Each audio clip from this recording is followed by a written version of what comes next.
Marnyulidə son günlər yağan intensiv yağışlar şəhərin bir sıra küçələrində problemlər yaradıb. Xüsusilə Görqadze küçəsində vəziyyət daha da ağırlaşıb. Yolun qazılmış hissəsində toplanan yağış suları gölməçə yaradaraq avtomobillərin hərəkətinə ciddi maneə törədir.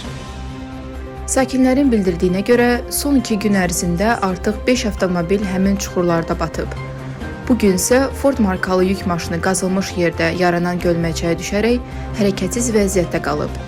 Sürücü 112 xidmətinə məlumat verərək Fövqəladə Hallar Xidməti əməkdaşlarını köməyə çağırıb. Hadisə yerinə cəlb olunan xilasetmə qrupu yük maşınını çuxurdan çıxarıb.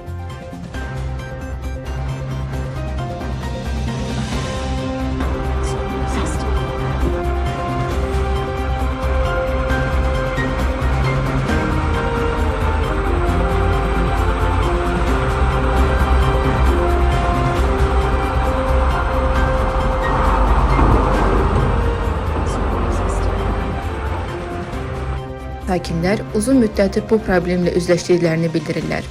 Onların sözlərinə görə, yolun bərbad vəziyyətdə olması xüsusilə yağışlı günlərdə həm piyadalar, həm də sürücülər üçün ciddi təhlükə yaradır. Marnyuli sakinləri aidiyyatı qurumlardan problemin tezliklə aradan qaldırılmasını tələb edirlər. Biz Görqadze küçəsində yaşayırıq. En problemli həyat yaşayırıq və Grandın orada qırılan yeri var. Orada da tam maşınlar 3 gündür orada batırlar.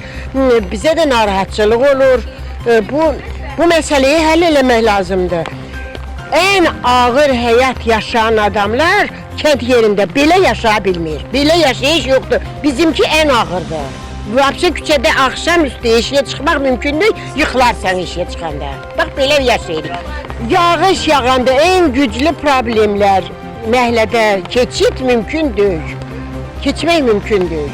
Heç nə deməyiblər, nə təri qazıblar, bu vəziyyətdə də qalıb. Heç bir maraqlanan yoxdur. Bəzi o su olan yerə, maşınlar batan yerə də bir balaca gətirib nəsə daş kum tökmürlər ki, orada maşınlar batma. Xalqa da yazıqdır, xalq da yaşamaq istəyir.